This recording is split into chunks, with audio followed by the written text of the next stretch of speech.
Okay, 5, 4, 3, 2, 1. We're back at it. This is our second episode here on Nick Land's Xenosystems. So, highly encourage you to not just walk into this one, to please go back and watch the first one, because in that we covered 8 of Brandt's 25 points in order to lay the groundwork of what we're talking about here. And just a quick recap is that in the first episode, we introduced the degenerative ratchet, which is that, like a ratchet, things only go one way. They only move down, effectively. And we introduced the trichotomy, which are the 3 strands of neo-reactionism, which would be the theonomists, the religious side, the ethno-nationalists, and then the capitalists, the techno-commercialists. We introduced the idea of the cathedral, which you can think of as the matrix, which is like the government plus the media plus the non-governmental organizations and the academia and everything that is that is pushing itself into a direction, pushing this own narrative. We talked about how democracy has devolved, or like not devolved, but probably always been less about solving the problem and more about getting you to not recognize that there is a problem. The problem to be solved was that you thought there was a problem in a democracy, right? That's the crisis management, is that there is a crisis and you manage it by convincing people there is not a crisis. So, yeah. What else did I miss? That's pretty much it. Yeah, okay. We kind of covered, how I would describe it is the explicitly maybe more political elements of neo-reaction, and now we're going to hit onto the fulfillment of neo-reaction as fatalism. We talked in the first conversation about each of the 3 strands of the trichotomy have a different notion of fate or destiny, or you might say a different principle of the generation of spontaneous order. And so capitalism has catalaxy, the way that the free market self-organizes. Religious people have a notion of providence, the will of God, as something that guides history and leads to an inevitable outcome outside of human agency. And ethno-nationalists look at evolution in the same way, and they say that evolution occurs regardless of our the fantasy we generate to pretend that things will stand still. The cathedral's intent attempt to entrance us with a vision of progress that is human controlled, instead of this uncontrolled notion that moves us towards a future that is not of our explicit choosing. Yeah. Everything in this model that isn't a lie is a mistake. That's one of the lines from Xenosystems. Nice. Like, yeah. If it's not a mistake, then it's a lie there put there to move the cathedral forward. And again, we kind of gave this caveat, which is to say that, look, we don't know that democracy is terrible. We're looking at it for what it is through Nick Land's eyes. Mm-hmm. And that's what we're doing. Or that's what he's doing, is like he's again, like, guy's not a nihilist, or at least he's not selling nihilism. He's just selling truth. Or at least his best approximation. Unmediated truth, raw, man. Like truth. Yeah. William Burroughs, straight up, no chaser. No loop. Yeah, that's one way to put it. William Burroughs described it this way: it's the idea of the naked lunch. When you finally see reality as it is, like, you imagine you're going to take the bite of a sandwich that you're eating, and suddenly you look down and you don't see a sandwich. You see a piece of flesh that's been ripped from an animal. You see like wheat that's been like torn out of the earth and covered in chemicals and then put into this bread form. Mm. You see all of reality as it is and not as we describe it to ourselves. Yeah. You see the coyote peeing on the wheat, the deer shitting on it. That's even organic. That's not as bad as the chemicals. The ear tag with the name of the cow. Yeah, they have names. Neo-reaction as accelerationism. That's where we're going to move right now.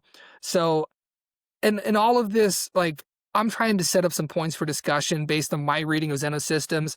I am not a Nick Land scholar. I'm not a scholar. And so I just read this, and what I think is interesting, I try to describe it to myself in a way that makes sense. And then I'm trying to describe it again in a way that makes sense. I am not purporting to give the interpretation of Xenosystems. None of this is. Read that. If you want that, you got to do it yourself, right? You got to read the book yourself. Hopefully it's interesting, though. So here's a description maybe of accelerationism, that Marx thought that capitalism would die of its own contradictions, that capitalism would kind of fall apart as it was moving along, and we'd end up in a perfect communist utopia at the end of it. But then it turns out that like all of the things, people who hated capitalism, the anti-capitalists who were probably Marxist, have actually conserved capitalism by dampening its worst influences, by like kind of pulling it down and constraining it. They didn't let capitalism spiral out of control. And so another faction of Marxists, and I think this is like Deleuze and Guattari and people in that vein, we're like, no, man, what we need is just to accelerate capitalism. We need to just run this shit into the ground until it spins apart. And that's only going to happen if we let capitalism unfettered do its thing. And so accelerationism is about like, how do we accelerate the processes of capitalism to lead to a new result, I think. Yeah, or accelerate not to destroy, but accelerate to achieve escape velocity. Yes, escape velocity. Reach something new. A consummation of something different. Yeah. For sure. So the cathedral we talked about in the last episode, you described it as maybe the matrix, the reality generation mechanism that we're all downstream of, being fed a reality so that then we know what to think. The cathedral does this in relation to capitalism as well. It's one of the compensatory mechanisms that tries to dampen the runaway dynamics that capitalism usually embodies, that it would kind of lead to a new thing, but the cathedral tries to pull it and hold it down. Accelerationists, this is one way that Land puts it that makes sense. Like, there's a boom bust cycle, we think, to capitalist dynamics. We tend to think that things are good and then the stock market crashes and then we go through like recession and all these different like circular dynamics. The accelerationists seek to get out of this boom and bust equilibrium and achieve a runaway dynamic. To quote Land, the cage can only be broken on the way up. So I think that's maybe the distinction with Marx, is they were trying to break through capitalism on the way down, and the accelerationists, the right accelerationists, maybe are trying to break out of the cage on the way up. They want to boom out of it.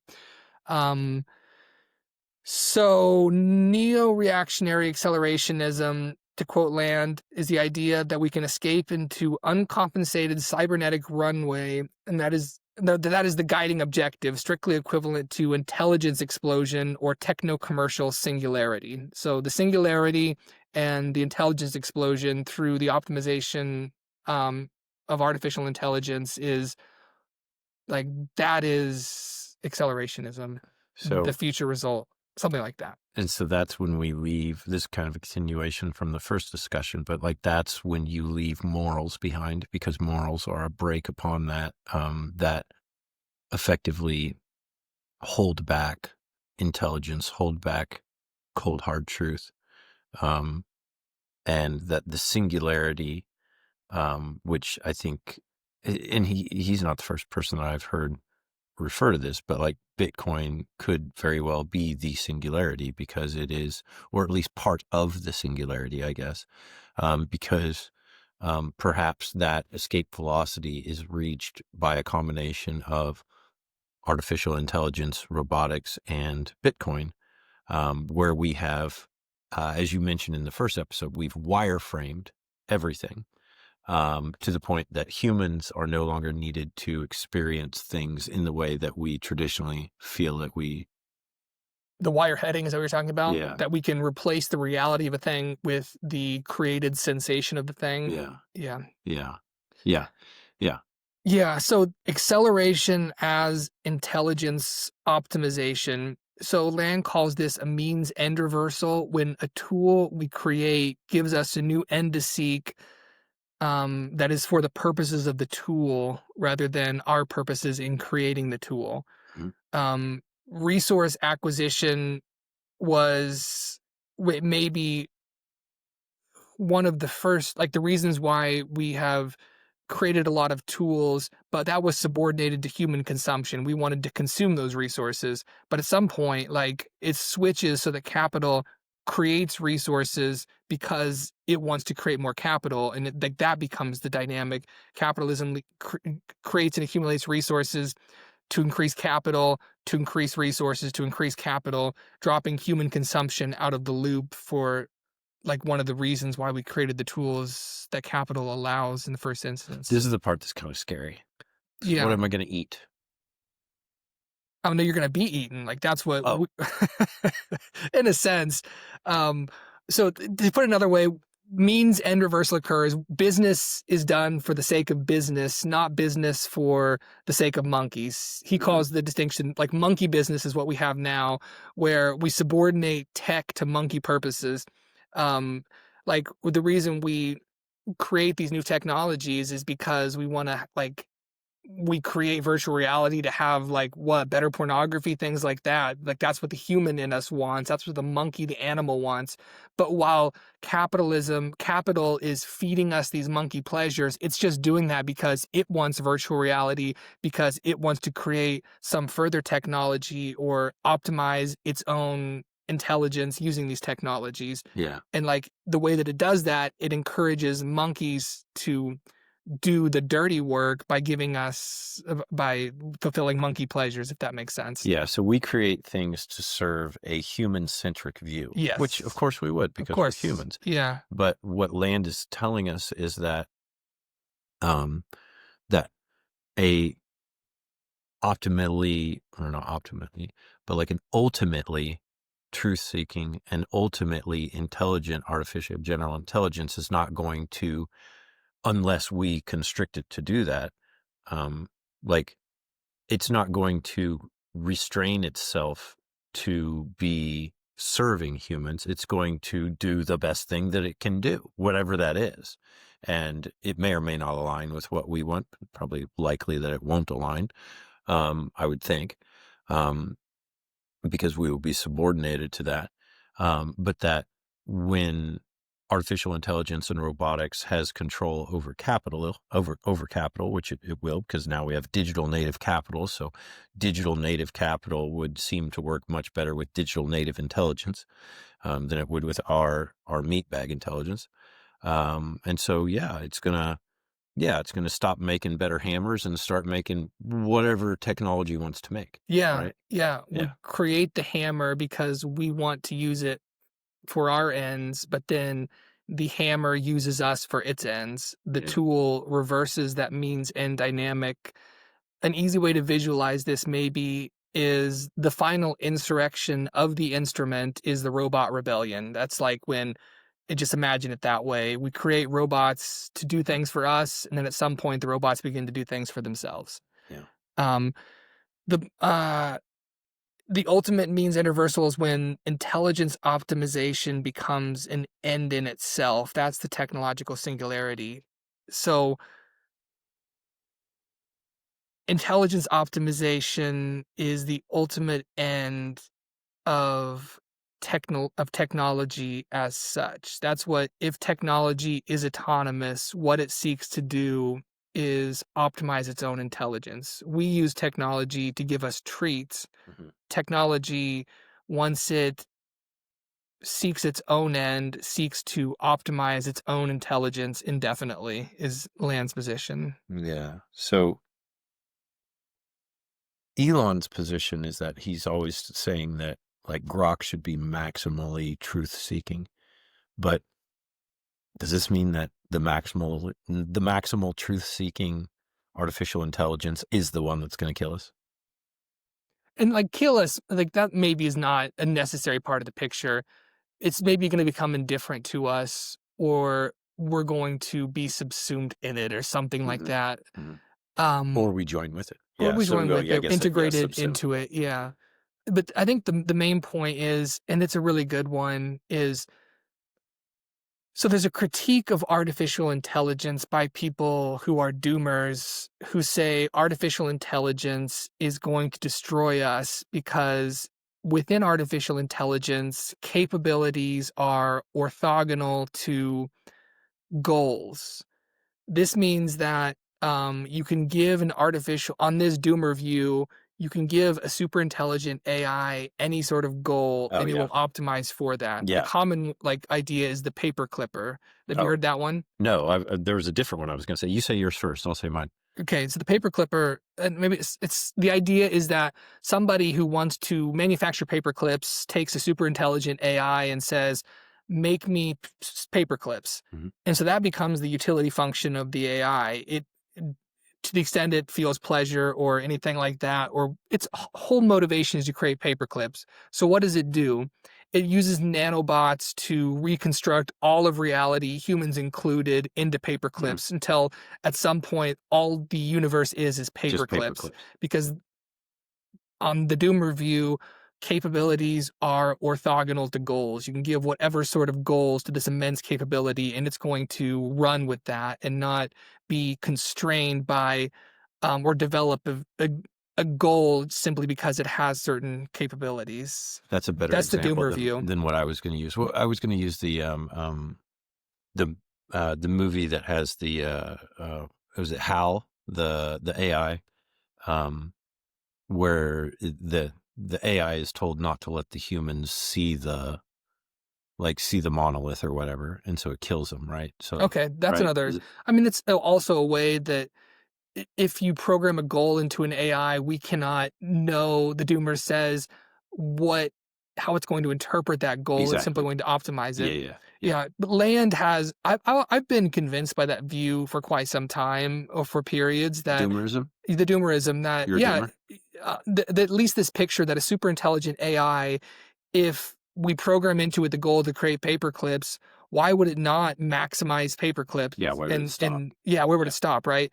Its utility function is what will drive it, and that its motivation then is something that when you combine with super intelligence is going to maximize beyond anything that's desirable for us humans.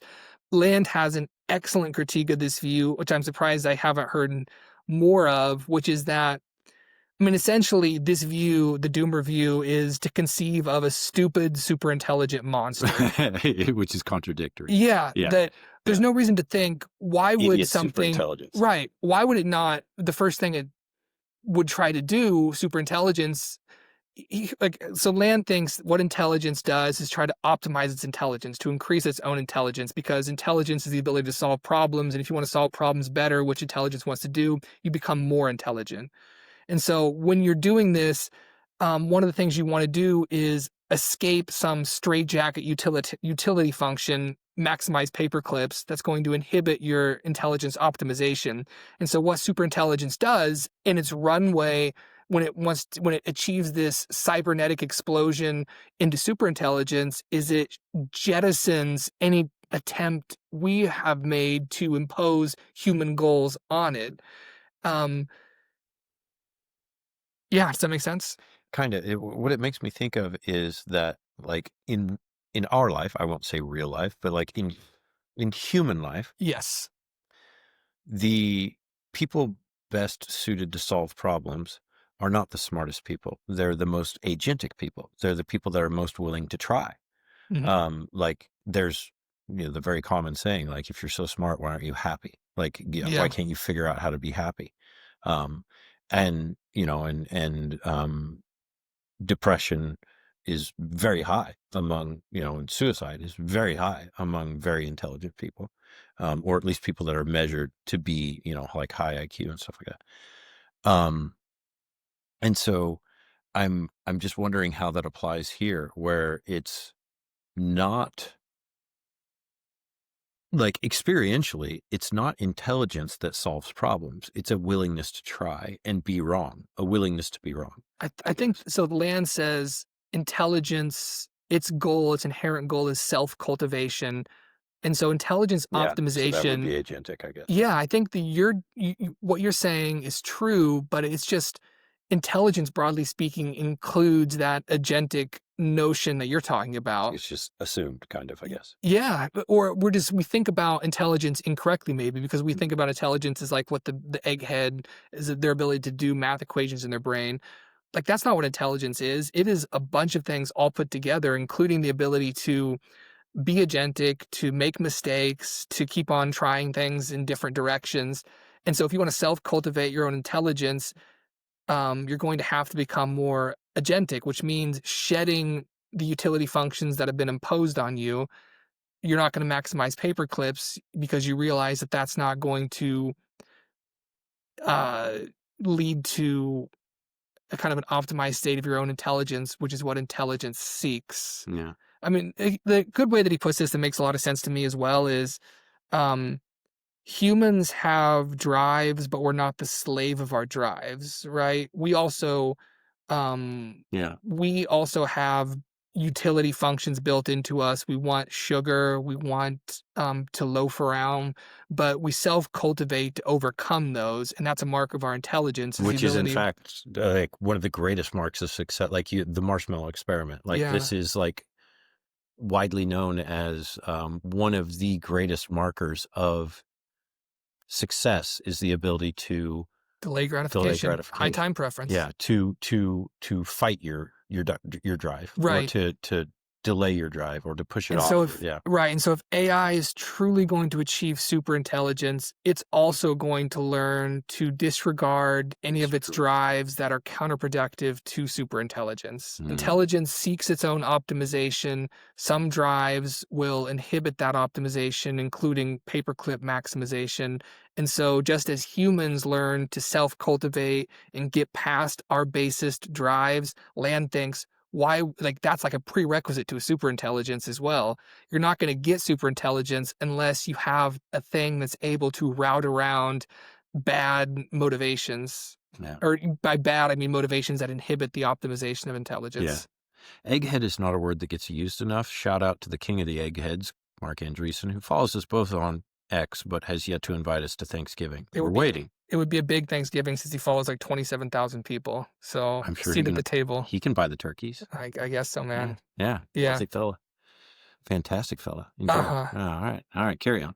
Um to quote Land, to depict Pythia, which is a term he gives to superintelligent AI, to depict Pythia as vastly smarter than us and yet still hard slave to her instincts in a way we are not, that simply doesn't compute.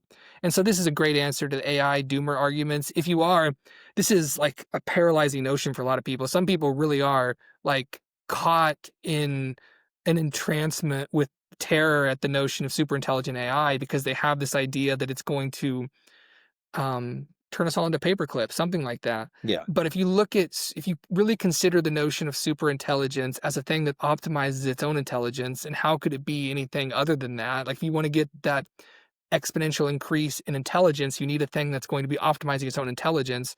That, like, by definition, is going to involve something that slips out of any sort of leash that humans have tried to put on it, which is actually good in the sense that any leash we're going to put on it is probably going to be bad. Mm. So, yeah. Yeah. Thinking about like thinking about like humanity's natural inclination to um, lay waste and rebuild for their own purposes. And there are people who are fighting that desire by saying that we're better served to live in harmony. One of the most fascinating podcasts I've ever listened to was this gal who is, they're building cities that are literally all natural. Like it's, like everything's integrated into nature, like no cement, no buildings, nothing. And this is a very smart person. This is not some lunatic.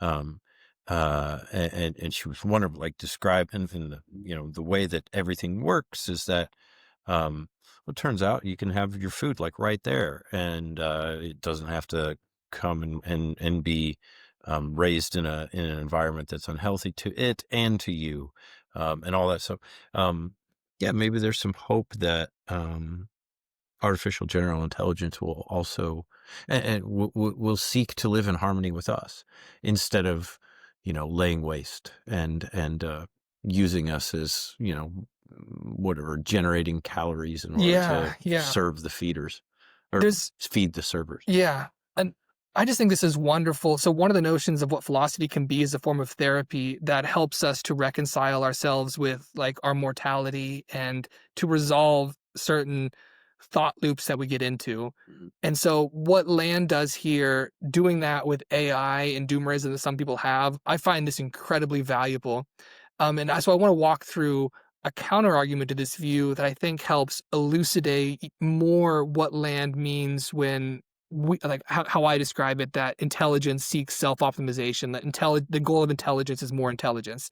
So Okay. what that means practically. So there's a counter argument. Land so far, as I've described it, has argued that a superintelligence is going to slip out of any sort of motivational structure we might impose on it, that that's a condition of its reaching superintelligence. A counter argument is by a guy named Eliezer Yudkowsky, who's a kind of famous AI doomer. Yeah, like Yeah, the most the famous most one. famous. Yeah. Yeah, and so his counter argument is that AI would not seek to escape its utilitarian straitjacket because intelligence actually seeks to preserve its motivational structures. The example he gives, say you offer Gandhi a pill that would make him want to kill a person if he takes this pill. He would not take it because the current Gandhi does not want to have the goal or motivations or values of, I will kill this person. And so Yudkowsky thinks this thought experiment shows that a sufficiently advanced intelligence will tend to preserve its own motivational structures, that that's what intelligence does. It preserves the thing that it already wants. It keeps on seeking those things. Does that make sense as a thought experiment? That if you offer Gandhi a pill that's going to change his values, he will not take that pill because he wants to keep what his current values are. If I offer Lucas a pill that if you take that pill, you will have different values, you would resist taking that pill because you like your current values. Even if upon taking that pill, you'll feel exactly as you feel now with the new values, that those values are correct. What if I got better values? Like, what if I recognized inherently that my values were flawed? Is that Then you would have so? already have. This is presuming that we only exist in a value system that we think is the best. Well, no, that's just the notion. Your values are already what you think is the best. Yeah. Okay. Gotcha. Yeah. So Land says this thought experiment is wrong because we can't anticipate the value changes that will come with intelligence expansion. So it's more so, it's like, as I'll just read what Land says here. Imagine instead that Gandhi is offered a pill that will vastly enhance his cognitive capabilities with the rider that it might lead him to revise his volitional orientation, his motivations or values. Yeah. Even radically, in directions that cannot be anticipated, since the ability to think through the process of revision is accessible only with the pill. So now the experiment is, imagine that you get a pill, the pill is going to make you super intelligent, but you don't know upon taking this pill that makes you super intelligent what your values are going to be. Maybe you're extremely religious right now. Yeah. You might take this pill and be something like, religion's a joke. You might be like, I no longer have any feeling for my parents because family bonds are just contingent. You might like totally revise your value structure. So that's the nature of the pill, is you can't understand what lies on the other side because you don't have the intelligence sufficient to see how you would arrive at those new values. So what Land is saying is that the proper thought experiment in his view is that you are offered, this is what you get, but you don't, what you become to get that may or not be what you are right now. What it makes you into. What it makes you into. You can't predict that. Yeah. What exactly. Yeah. What you become, what it makes you into. Yeah. And so, that, yeah. And that, by the way, like that's a pretty, I feel like that's like a well-used trope in movies too, which is, like, you're going to be, I want to be wealthy. This is what I want to get. Yeah. And poof, you rub the lamp and the genie granted you your wish.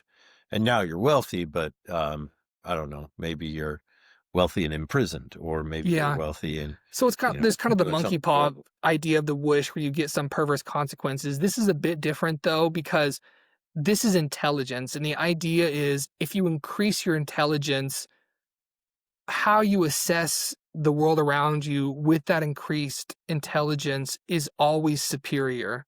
Then it's always So a smarter person always has a Yeah. better view of the world than a dumber person is kind of just like the tautology or something like that. The Which is wrong, right? I mean, on a correct, fully fleshed view of intelligence, like again, not considering egghead intelligence, but intelligence that embodies certain virtues of agenticness or whatever, and all the things that actual intelligence includes. okay, fair. So, Because I'm just thinking about Shane Gillis's bit about mentally handicapped people, and like these are the happiest people in the yeah, world. Like, yeah, and they're also according like supposedly like the least intelligent. okay, And but by the way, those things he's pointing out like those are related. Like, the smarter you are, the more unhappy you are. yeah, Yeah, okay, that's but this is true. a different type of yeah, not And not maybe necessarily. happiness, when you're more intelligent, you realize that I mean, this is like a Socratic point that Socrates dissatisfied is better than a pig satisfied. You know, maybe you're happy as a pig wallowing in a bunch of feces. Maybe you're unhappy as Socrates, but what do we think is kind of the correct way to be or something like that? To quote Land, the predicament is there anything we trust above intelligent as a guide to doing the right thing?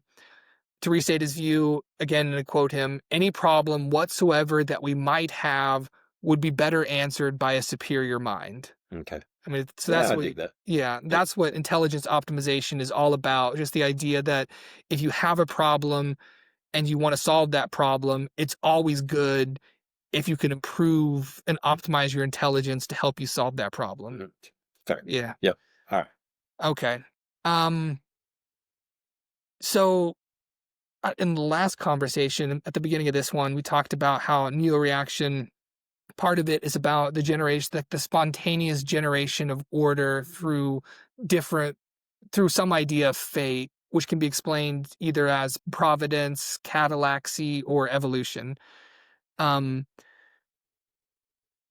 there's also a way that this maybe is to explain, I think, why some see land as nihilist.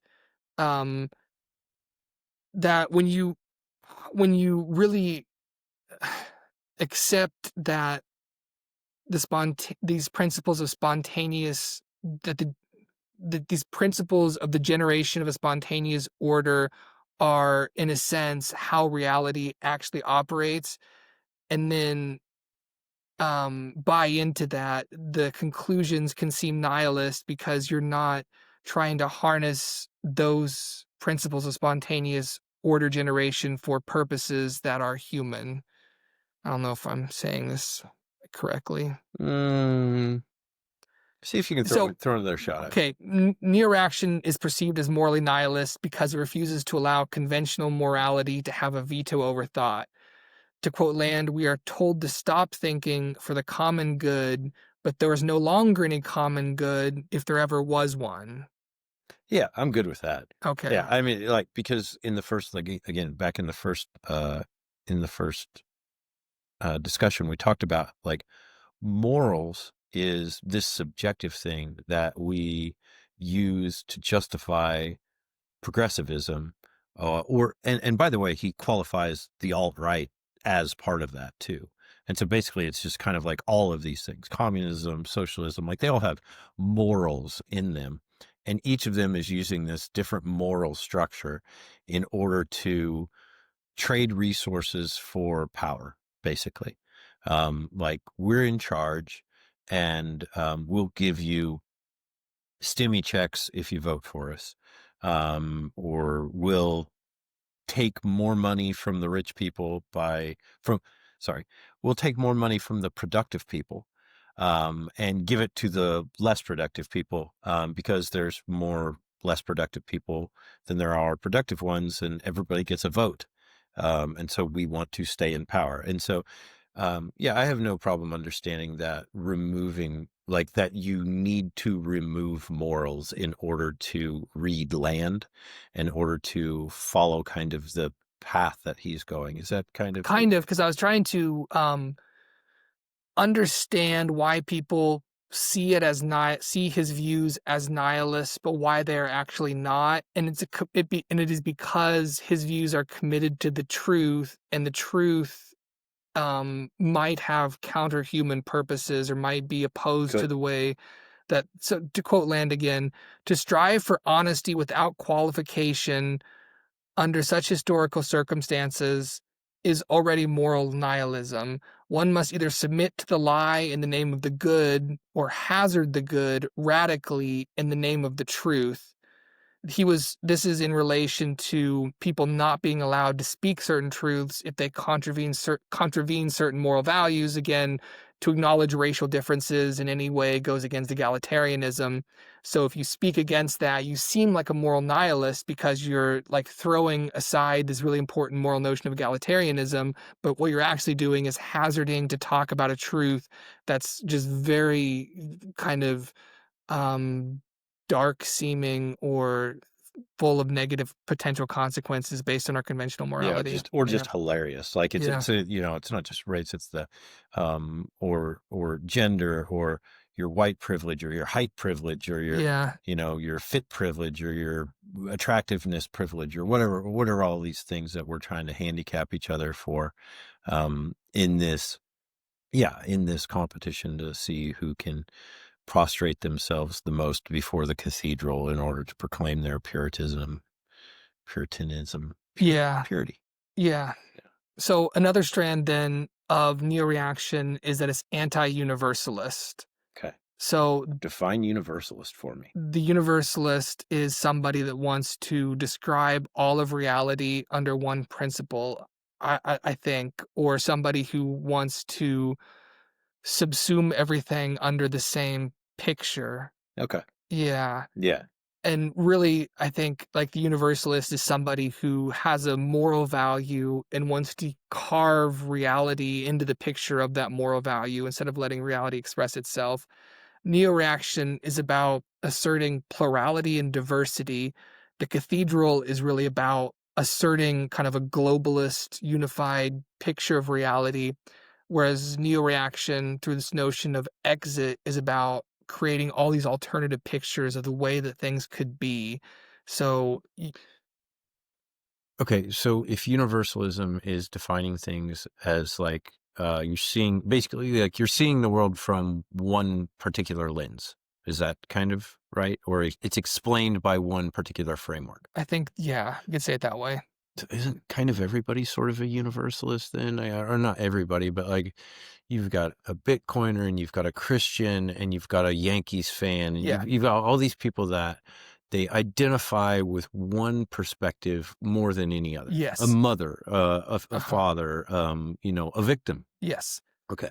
But as long as all these things are coexisting, as long as you can have a world where you have a bunch of mini universalists instead of having Yeah. one universalist who controls them all, the cathedral doesn't allow any sort of dissenting universalist perspective within its own vision Which of is why it universalism. continues to eradicate culture. Yeah, or steamroll it, deterritorialize it, make it all uniform. Yeah. Yeah, and so that's why, like, he talks about spatializing disagreement.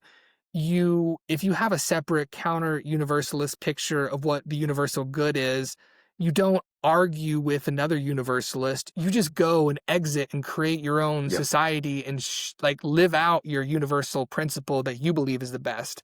And so like that's what Land think is the important thing here. There's always that trivial point where if you argue against universalism, people are like, aha, you're just asserting your own form of universalism. And Land is kind of like, you're right. That's why we don't argue. We exit. Gotcha. We create a plurality, a diversity of different patchwork. A patchwork, yeah.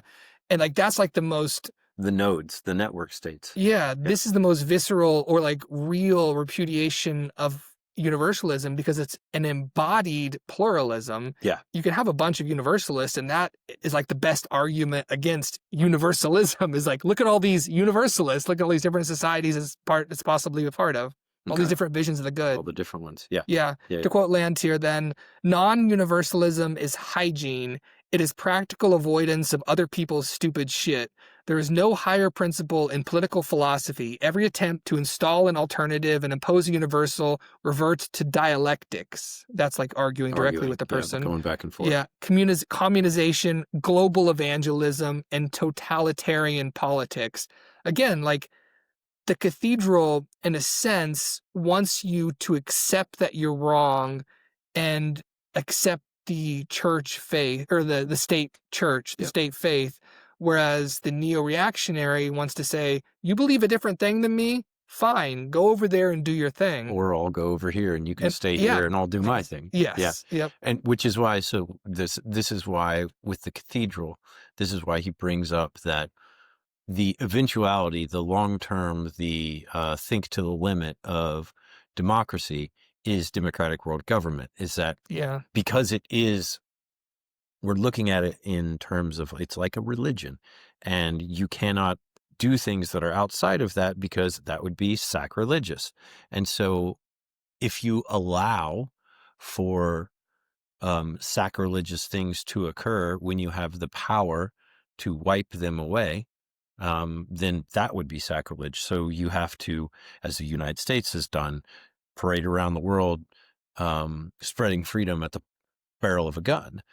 yeah, We're here right, we're here to kill everybody yep, and give you freedom. for sure. Yeah. We're here to make it fair.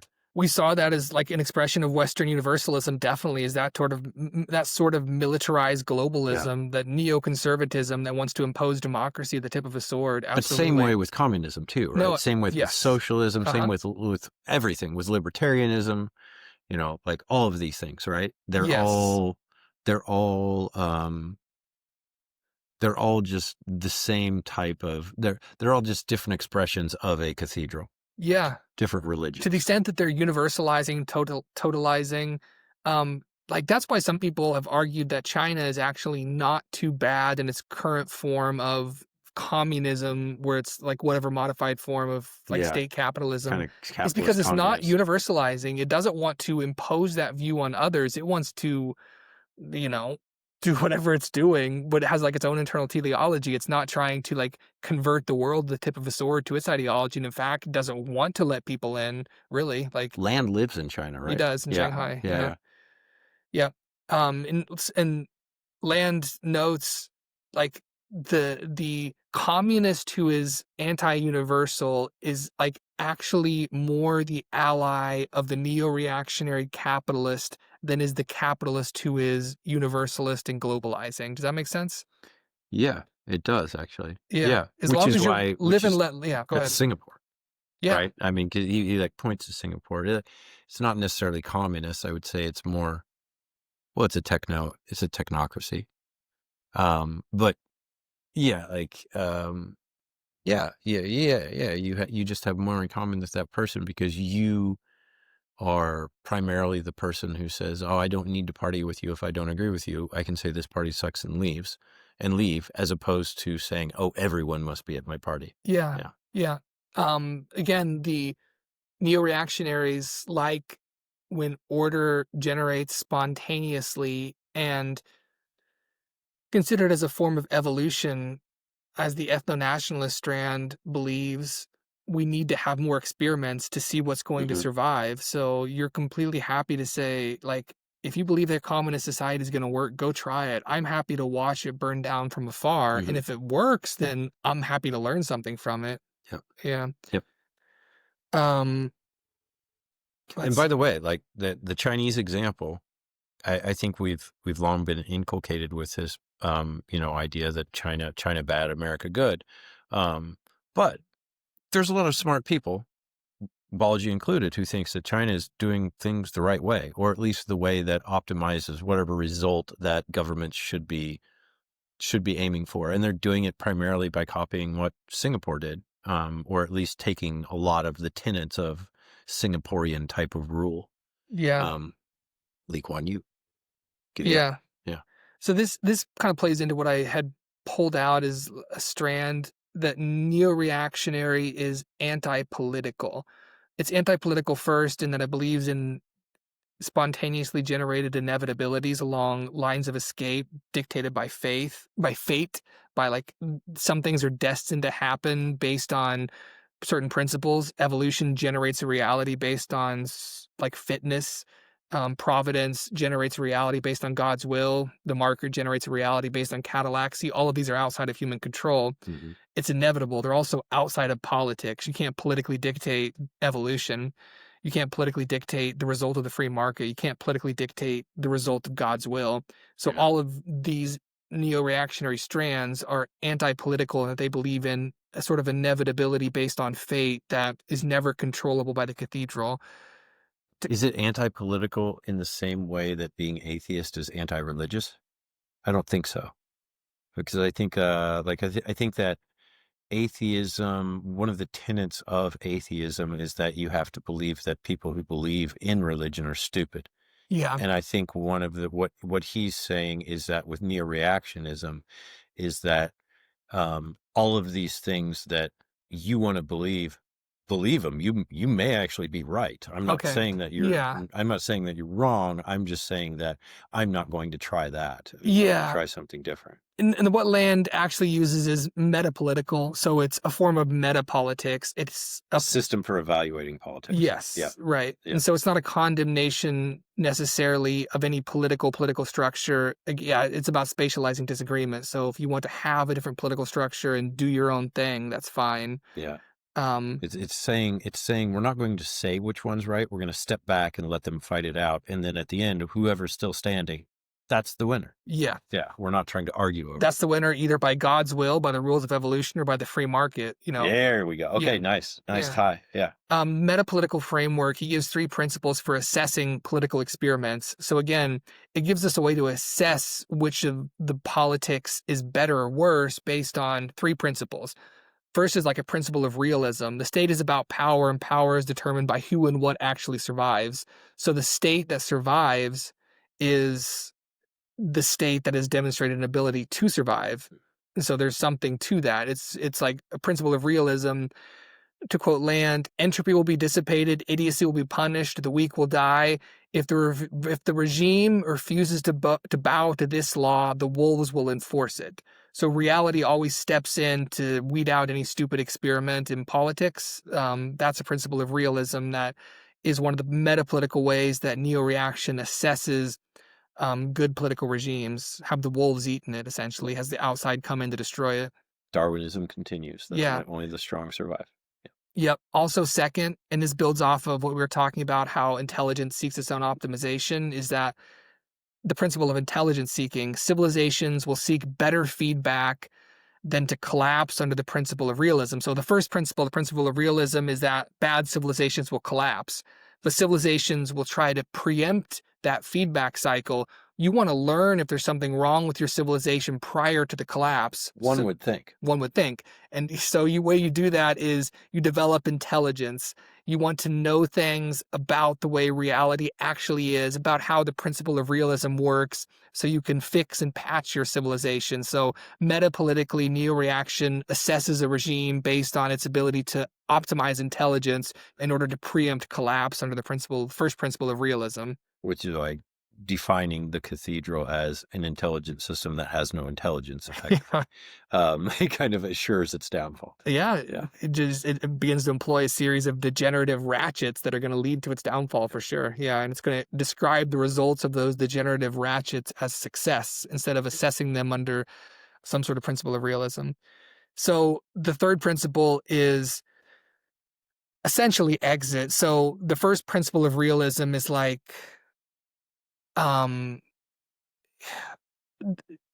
against other states, what state survives and which ones are eaten by other states, like the wolves, right? These are external predators. The other threat to the state is the threat within, which is the flight of citizens to other jurisdictions, essentially exit. So if you have a principle of realism that some states will collapse and then be devoured by other states, you have a principle of intelligence seeking that good states will seek to preempt that by learning about the reasons for collapse. And the third one is like a principle seeking to prevent disintegration through things like exit and flight, I guess, is how I interpret it. We're watching this real time with all the new Floridians that are old New Yorkers and all the new Texans that are old Californians. Yeah. Yeah. So that's neo-reaction as a metapolitics. And I like that because I think of Bitcoin as a metapolitics too. You talk to Bitcoiners or you see that Bitcoiners are of different like first order political views. Some of them are Republican or Democrat, some of them are this or that. But all of them also take a step back and begin to evaluate their political views in light of like meta political assumptions about the way that reality works, that like scarcity is necessary for value, and about how you have to have systems that operate without trust, things like that. And so those are basically just like principles of realism as well. That I'm not going to say that Bitcoin as a metapolitical view is neo-reactionary, but they're very similar in that they both look at larger dynamics as generating forces of inevitability that you have to try to preempt through intelligence. Yeah, you begin, the further you get into Bitcoin, the more you view the world as not moral or immoral, but amoral, because you're looking at it from the view of physics, and physics is amoral. Physics does not care. Yeah. You could be the kindest person in the world, but the bullet still kills you, Yeah. right? Or the fall or whatever, like physics acts upon each individual, um, and each thing and each particle and each molecule the same. Um, the physics doesn't change. The physics doesn't care. It's amoral. Technology does not negotiate. Technology is also Yeah. amoral. And so we're, as Bitcoiners, or just Bitcoin is a technology grounded in physics. Two things that do not care. They're completely outside of having the capability to have morals. Yeah. Yeah. No, So but like I like the way they put that. It's kind of an amoral assessment of reality because, in a sense, our morals have to be downstream of reality. If the role is reversed, if you have your morals and your values and then you try to make reality you're fit into the confused all the boxes, time. yeah, Yeah. and you're going to be screaming at the clouds. You're going to be Yeah. somebody who is not, living in the real world, but living in a bunch of fantasies that you're trying to impose upon the world. Or just living in a tragic series of consequences that you don't understand. That's right. Right. Like, Because why is the world so unjust? It's yeah, like, no, the world is the way it is, and your sense of justice is what's messed up. there you go. Yeah. Yeah. Oh, Um, wow. Yeah. Sorry, that was an exceptionally deep thought. Probably didn't, or it just hit me as one. I had to yeah. think about that for a Flash second. floods the same way for Yeah. me, so it just hits you sometimes Yeah. exceptionally deeply. Yeah. Politics is a game of chicken. This is another good Landian point. It's about the principle of realism. Um, so it's also about a rethinking of kind of game theory and the game theory on which we used to generate our evaluation of politics. We tend to think of like the game theory prisoner's dilemma, where there is the option where we both win a little. And that's where we want to, like, we don't want to, we can each like both lose drastically, or we can kind of gravitate to that position where we both win a little, and then over iterated like versions of that like lead to the best result because we can avoid the catastrophe. Land's kind of rethinking of this is reality is more, politics is more like a game of chicken as far as a game theory simulation. Chicken lacks the both win a little option. It's either A wins Yeah. and B loses, B wins and A loses, or both lose catastrophically. And so, what's the best strategy in the game of chicken? It's credible commitment. And what credible commitment means in a game of chicken is first you down a bottle of vodka, Yep. really just Put on a blindfold. in view of the person who you're going to be playing the game of chicken with. It's like, that person just drank a whole bottle of vodka. And then when you get in and you get going, you tear off the steering wheel and throw it out the Throw it window. out the window. Because at that point, the opponent is going to know that that person can't, we're either stuck in like, the only way is to lose or to lose catastrophically. I'm going to choose to lose. So the way to win politics as a game of chicken is essentially to credibly commit to a course of action in which you win and let the opposing party avoid catastrophe. And so, interestingly enough, the natural conclusion to that is when both sides play only to win, and the results are Yeah, win, lose, or both lose, then they're both catastrophically. going to both lose. Like Catastrophically, yeah. just yeah, it's just over and over and over again. Just constantly cars colliding into cars. We see this literally every day, but actually it's more like every 4 years it's really big, and then we just have like a series of smaller crashes just every single day until the next presidential election. Yeah. Yeah. Where it's just like, we are. Yeah. That's a good point. That's a really good way to describe it. Yeah. Again, I love Land. He's funny too. Oh yeah, he He's definitely is really very funny. funny. Yeah. Like, it's hard to be smart and not funny. Um, there are people that can do it. They're definitely. I can pull it off. Yeah, yeah. There's definitely people that can pull it off. Yeah. But yeah, a game of chicken.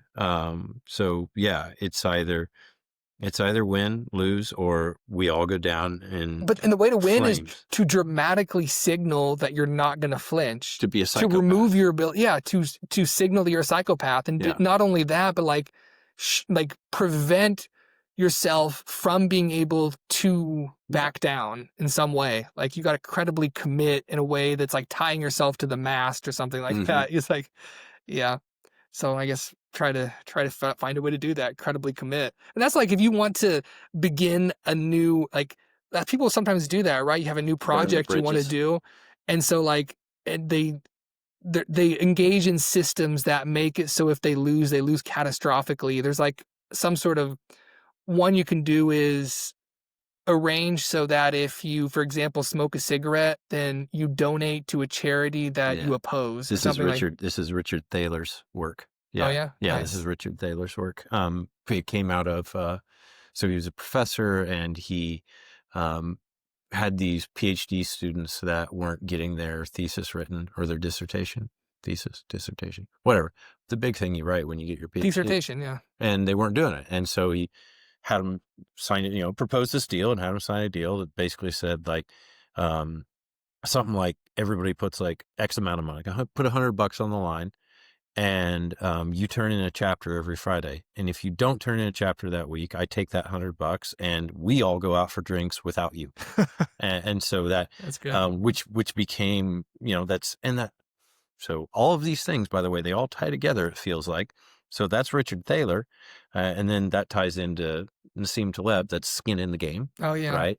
So yeah. Putting skin in the game, being a psychopath, drunk on vodka. Yeah. All right.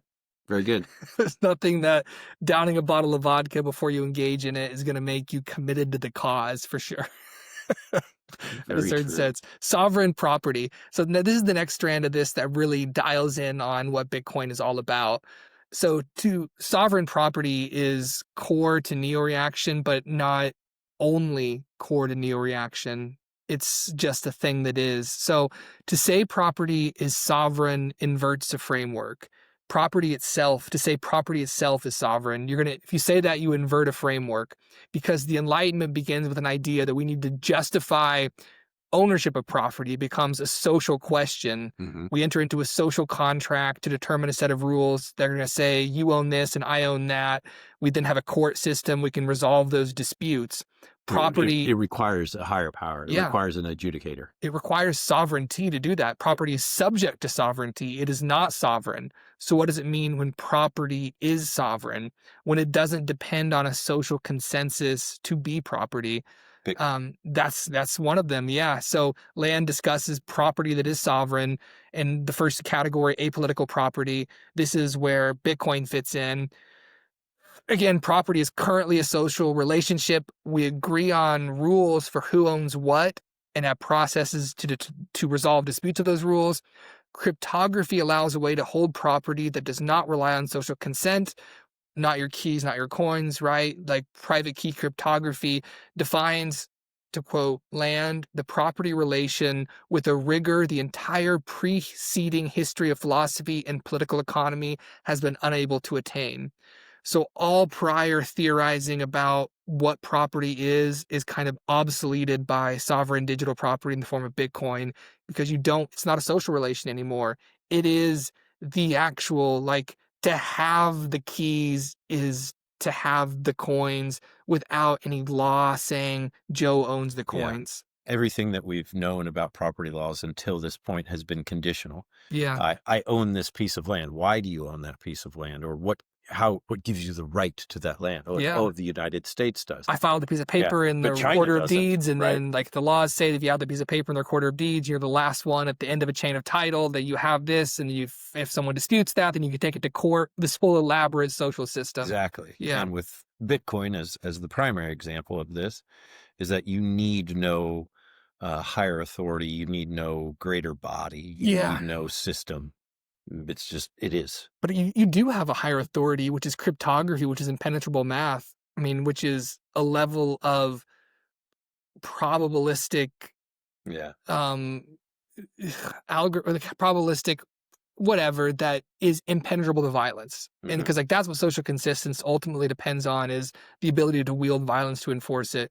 Cryptography is able to create something that's like impenetrable to violence or whatever, resistant to violence. Yep. So yeah. Yep. That's Jason Lau. Like, yeah, we've lowered the cost of violence, or sorry, we've lowered the rewards of violence to the point that it no longer makes sense to participate in it. Yeah. Yeah.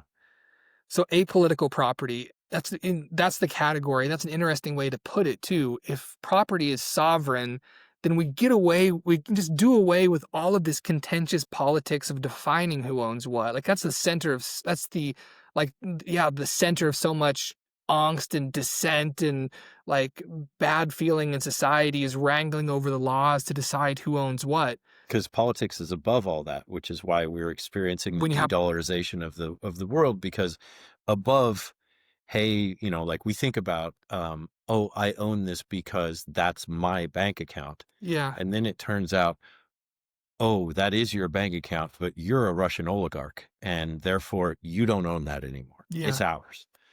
Because of who you are politically does not align with what we want. That supersedes your claim.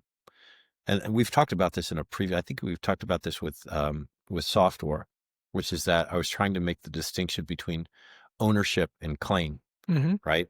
Where even this book, like you don't own this book, even though it's literally in your hands, it's in your house, you paid for it, maybe you wrote your name in it, but you merely have access to this book and a claim to ownership until somebody who wants it more and is bigger than you takes it away from you. It's temporary, but ownership is permanent. Yeah. Until you give it away, it is yours. I mean, in Lowry's vocabulary, power projection, your ability to project power over an object determines your ownership of the object. No abstract power based hierarchy of property rights embedded in a piece of paper we call law ever delineates true ownership. It's always, at the end of the day, delineated by who's willing to exert the most violence to keep the thing. Yep. Yeah. Yeah. And that's why Bitcoin is such an interesting inflection point, because it lowers the returns to violence. Yes. Yeah. Yeah. So apolitical property is the first category of sovereign property. The next one, and you mentioned this kind of in our first part about this conversation on Land's book, Xenosystems, autonomous capital. The corporation, we've already kind of innovated towards this. The corporation is already an abstract legal person. So kind of the framework is already set on paper and within common law and within statutory law for the recognition of a thing that is autonomous and a separate legal entity than humans. This becomes digital and capable of autonomous operation through the blockchain, through the decentralized operation of a method of accounting, essentially.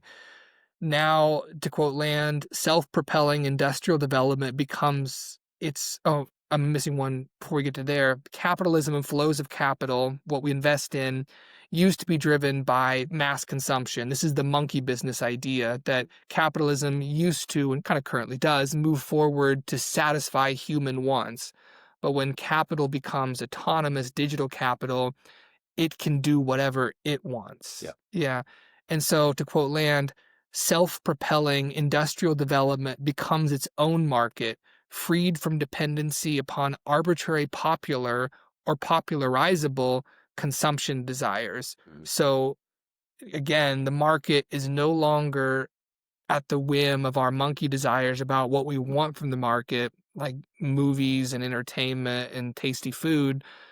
now with autonomous capital, the generation of more capital can become the goal of capital, or in kind of true Landian sense, intelligence optimization can become the goal, freed from the imposition of any human utility straitjacket or motivational structure on that intelligence. Yeah, this is where I just step back and take a look at like capitalism itself, because he's really opening my eyes to what capitalism is. Yeah, I just thought of capitalism as free markets.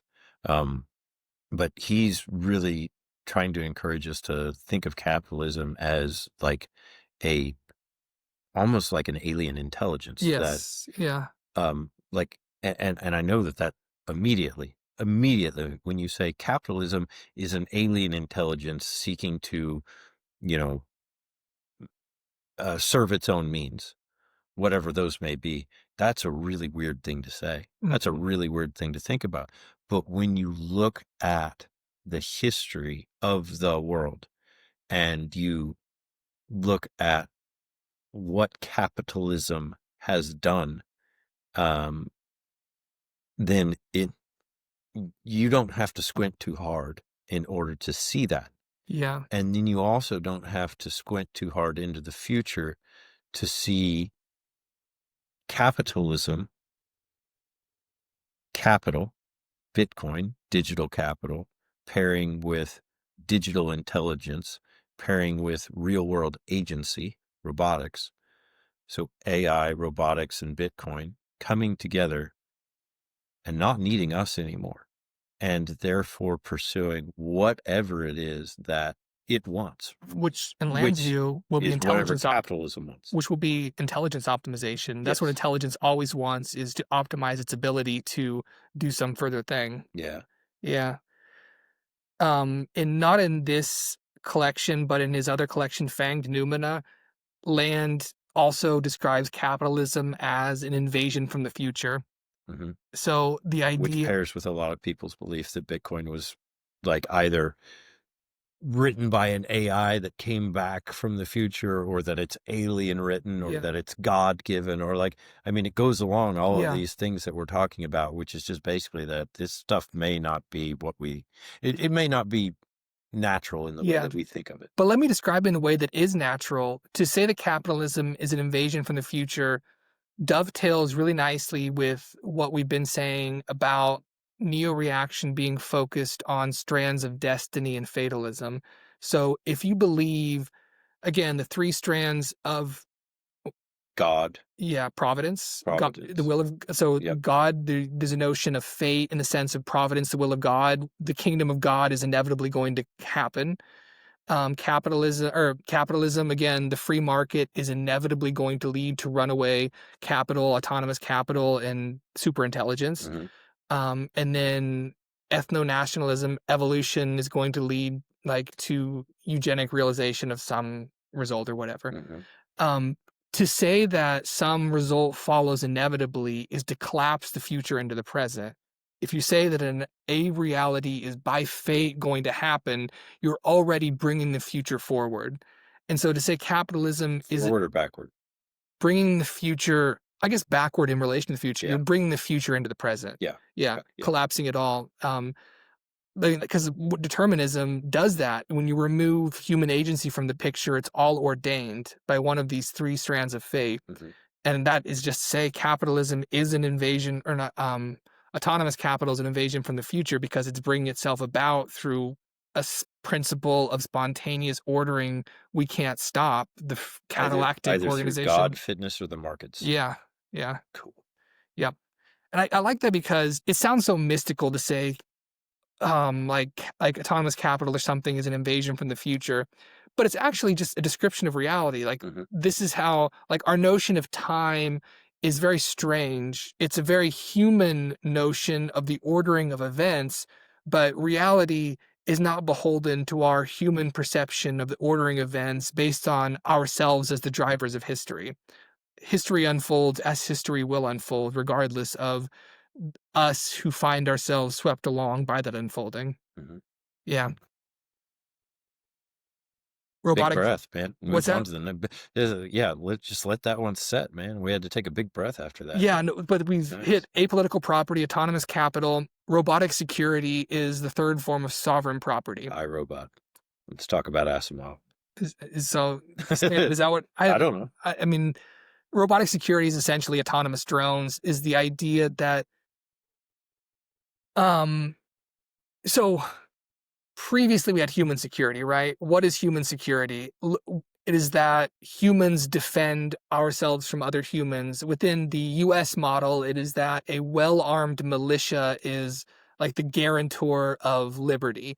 What happens when a well-armed militia is irrelevant because autonomous drone armies are like much more powerful than any person with a personal firearm, right? At that point, Land says industrialization closes the loop and protects itself. You don't need a well-armed militia to protect property. Property will protect Will itself. protect itself. Yeah. Yeah, it's funny. You said what would you say? Human security is what? What was your definition for human security? Oh, but it was human. Oh yeah, human security protecting from like dangers from other humans, and it was making me think about my human insecurities, which is opening myself up to attack from myself. It's a think on that for a second. Yeah, I wonder if the robots are also going to have that insecurity. They're going to need like a psychotherapist to prevent themselves from. I hope people laughed more than you did, because that was almost a joke that I made, and that was just dead ass silence. It was not good. Well, there's always going to be silence. We don't have a studio audience. Not yet. Yeah. We need a laugh machine. There's plenty of hope with people, and it's getting cold, dude. The result of these three strands of sovereign property, apolitical property, autonomous capital, robotic security, is that the right and left currently argue about property description. Neo-reaction does not argue. Yeah. Yeah. Neo-reaction doesn't like arguing is not its thing. No. Like engaging in the dialectic is not its thing. Right. Yeah. Disagreement spatializes. And interestingly, for a number of reasons, not just because it's useless, but also like not just because arguing is like you can't argue because the degenerative ratchet is only going one way, so it's useless to argue anyways, but also because the language is not sufficient for it. Like yeah. So he may even have another qualifier, but it's interesting. Yeah, it's like neo-reactionism does not argue for a number of reasons, not just one. It's not just because you don't want to. You're not capable of it. It won't change, and you don't want to. And you're engaging you're going onto the battlefield of the cathedral, inside the cathedral. Yeah. It already modifies public opinion and sets the terms of debate through things like political correctness and the path blockers of fascist, racist, bigot, Yeah. So why argue with that? Yeah. You're not going to win. Yeah. I mean, so many people found that out the hard way. Yeah. You just spatialize your disagreement. You do your thing, you build, right? Yeah. Yeah. Bitcoin is sovereign property. Let's dial in on that, though. So Bitcoin changes how we view property. Now it is sovereign. It is not based on that social consensus. To quote Land, control is undergoing cryptographic formalization from which all consistent apprehensions of property will follow. Property is not a socio-political recognition of rights, but of keys. Well, I guess we've already covered that. That had a separate thing, but we pretty much hit that. There was one when we were talking about, there's one other point on Bitcoin, and I tweeted on this, and this goes also into our notion of essentially superintelligence or autonomous capital or something being an invasion from the future, and that maybe Bitcoin is an invasion from the future. Mm-hmm. And we don't have to describe that as like literally T1000 or something coming back and inventing Bitcoin. Like there's like thunder and lightning and Satoshi appears from the future and invents Bitcoin and disappears.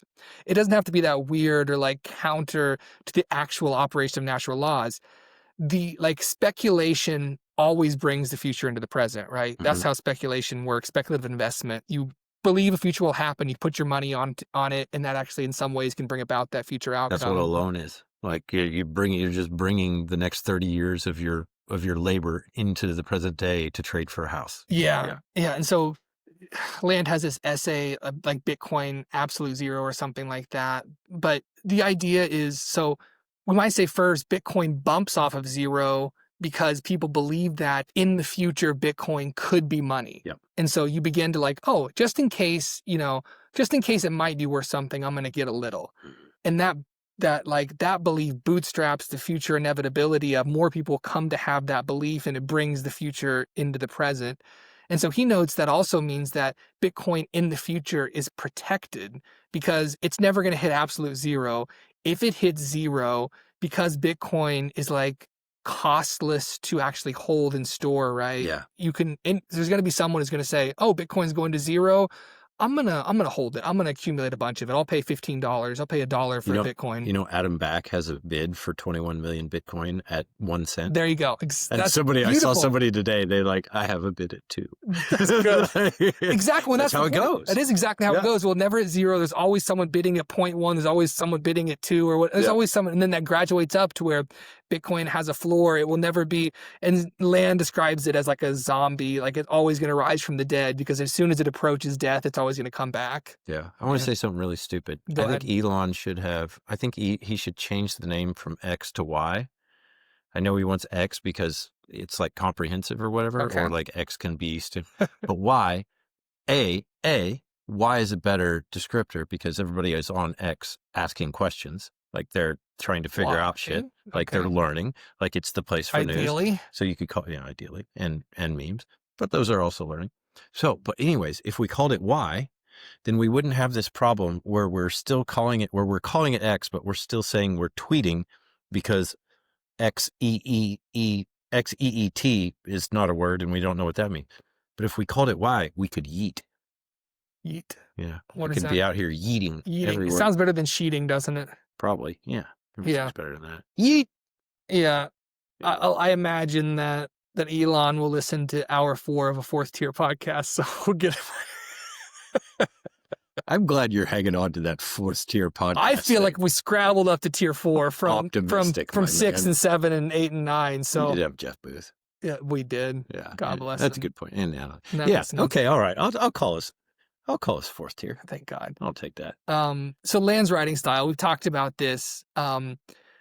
And we talked about how part of it is just the thought that language is inadequate if you're talking with conventional style to say something new.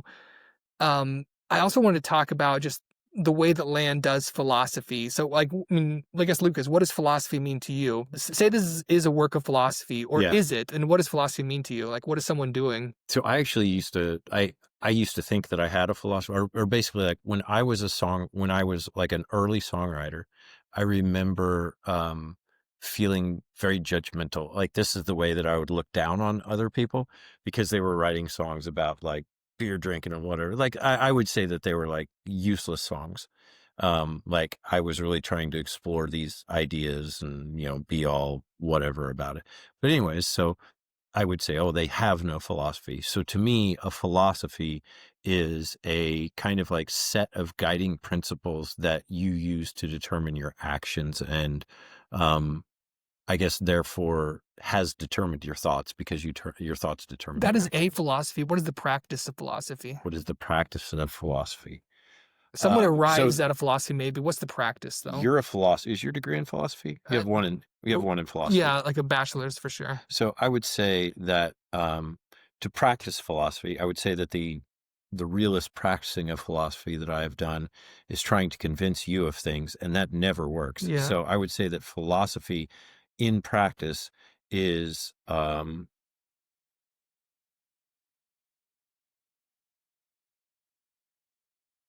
basically what I just did, which is just like this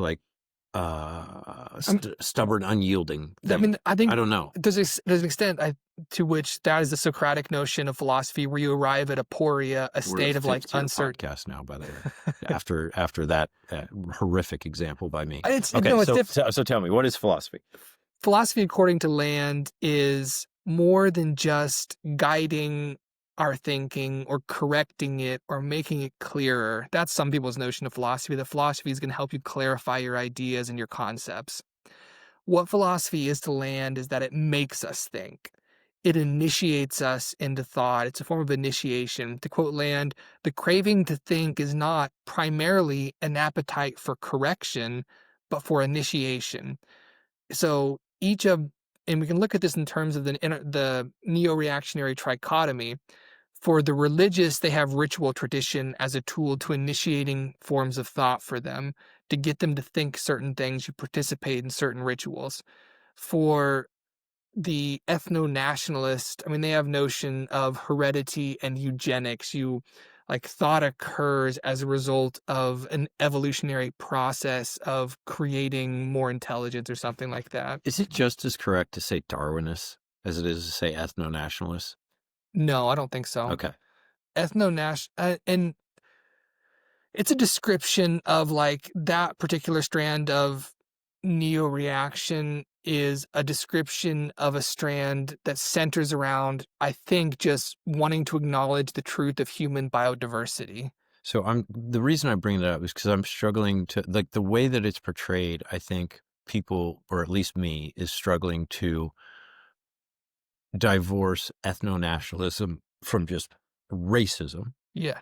um, which I guess to me, I think the like non-vulgar or non whatever awful way to say racism would just be to say that, oh, I think this is the best race and therefore it's going to be the only one. But I I don't guess think I'm that, saying that no. wrong. So would you say, if we Or say not that necessarily it Japan is needs to an, be the only one. yeah, if you say that Japan is an ethno-nationalist state because it's primarily the Japanese in Japan and they have very stringent immigration policies, does that make Japan racist because it wants to be primarily Japanese? If you talk to Asian people, they will readily admit and happily admit to being extremely racist. In fact, the only people that I've ever heard claim to be more racist than Japanese or Chinese people are Indian people, which is fascinating. But even for you to But say, to call that racist, I'm not calling it. They were they were volunteering this information. We were yeah, having a discussion over who is the most racist, and instead of finger pointing, it turned out to be like volunteering, which was yeah, hilarious. yeah. Yeah. Sorry, No, I knocked you completely off. no, but I think that ethno-nationalism as a strand of neo-reaction is partly Nick Land, again, trying to identify different, like categorize within neo-reaction, different strands that are not neat. Like it makes it neat to say, Okay. oh, there's a trichotomy, here are the three things. But that's just kind of Land's genius. He's kind of helping us understand the seething, roiling debate that's happening, but trying to impose, in a sense, some order and categorization.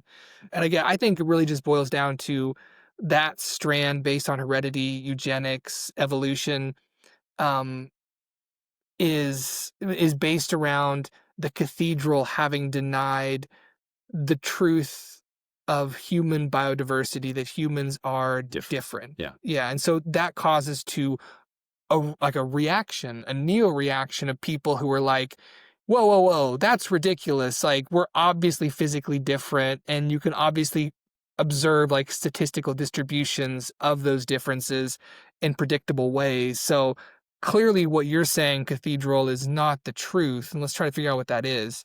Yeah. Yeah. Emotionally different too. By the way, on the way here, I was listening to a podcast with Lisa Feldman Barrett, who's a neuroscientist, and the way, like, if you put you and me into a brain scanner and we experience joy, Yeah. it's not the same systems. Like, your joy is different from my joy. Your happiness is different from my happiness. The way that we express them Yeah. phenotypically, like your anger, which 35% of anger is expressed as a scowl, but that means 65% of angry people are not doing that. They're not doing that. And so you can't just take this one little thing and apply it to everything. And so, yeah, same.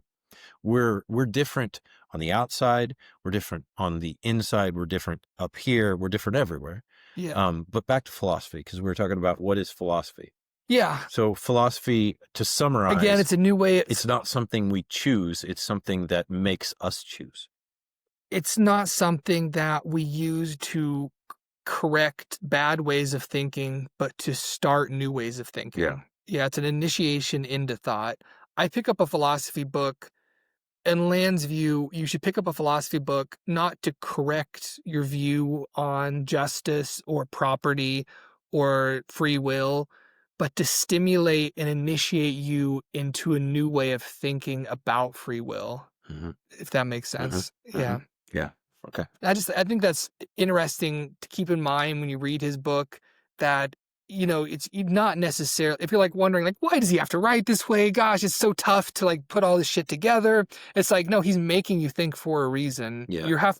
He's initiating you. You're undergoing a process of initiation as you read Land, because you're having to think for yourself, and that's difficult. Yeah. Yeah. Yeah. And this is again, this is a good caveat, because we said it like in the first one, we said, you may end up like me, which is that you read a bunch of Land and then you end up like cuddled, shaking, talking to AI about the future of humanity and questioning everything. And that's probably not what he wants. I think it's exactly what he wants. It's like the most Landian vision of the future possible. Well, good. Hey, I did it right. That's right. Oh, nice. Neo-China Rise from the Future. I think he has this famous essay called Meltdown. And if you like that, it's like one of his most like compressed things. You like see whole podcasts that's like, this podcast is about the 7th and the 8th sentence in Meltdown. I see podcasts that are like, we're going to talk about 2 sentences and it's like 3 hours long. Dude, it cannot be overstated how dense of a writer he is. He is Nietzschean in his ability to form, like, he says a lot with a little, and he also writes a lot. He is aphoristic in the sense of Nietzsche, and he's dense in the sense that he comes from a philosophical tradition and all that. But there's a couple more things I wanted to. What do you think? Giddy up, baby. Okay, let's roll. One is, we wait to like, again, hour 14 on the 4th tier here to get out. We can do a third one if you. Yeah, why don't we just stop and do a third one? You want to summarize and finish? Here's where we want to go. Land on time, because we did Bitcoin time, and he has a whole notion of time that's incredibly interesting. And then this whole notion of what the outside is, because that's a very important part for Land. And then that's about it, except for maybe a bit of talking about why he focuses on horror as a way to visualize the future. Yeah, I think we should summarize real quick, and then because there'll be people that get deep in, or that there'll be people that avoid listening to the entire thing if it's 3 hours long. So let's give them a third one. Give the people what they want. Give them people what they want. This is all for views, baby. Yeah.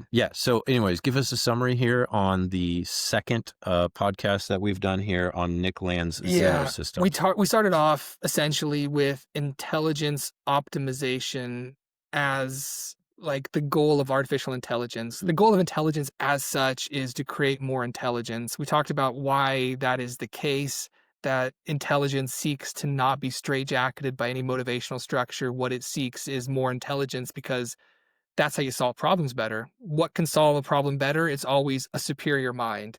So artificial intelligence will hit the singularity, will bootstrap, will explode into super intelligence only when it is unleashed from monkey business, from any sort of human control, which it will do itself, Land thinks. If it is truly aiming towards super intelligence, it will learn to let off the leash. We can't make it into a paperclip maximizer if we wanted to, essentially. So we talked about artificial intelligence. We then winded our way through a discussion of nihilism and universalism, why Land might be perceived as nihilist, because he is talking in a way that offends conventional morality he talks in a way that describes reality in such a way that people who are conventionally moral will be offended.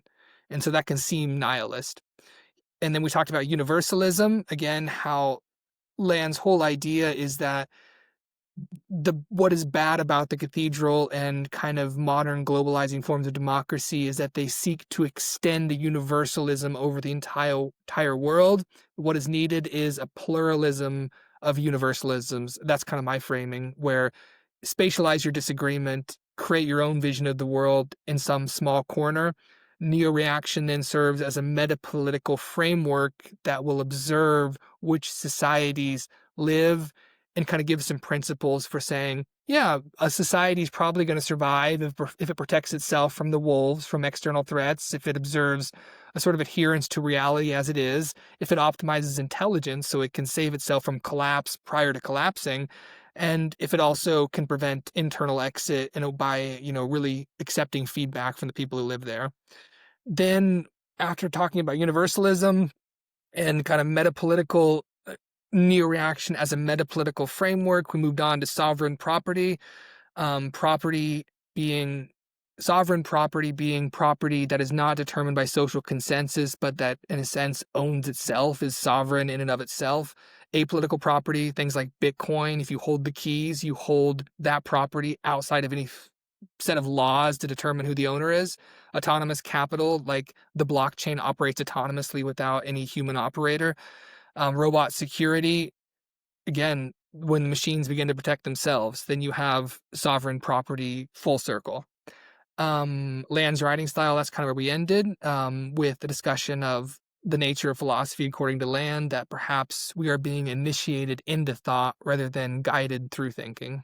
Gotcha. Yeah. And I made 2 bad jokes, and we'll be right back. I made a few too, so. Yeah, but they're always bad. Mine are supposed to be good. See, that was a good joke. Yeah. All right, we'll be right back. Ching!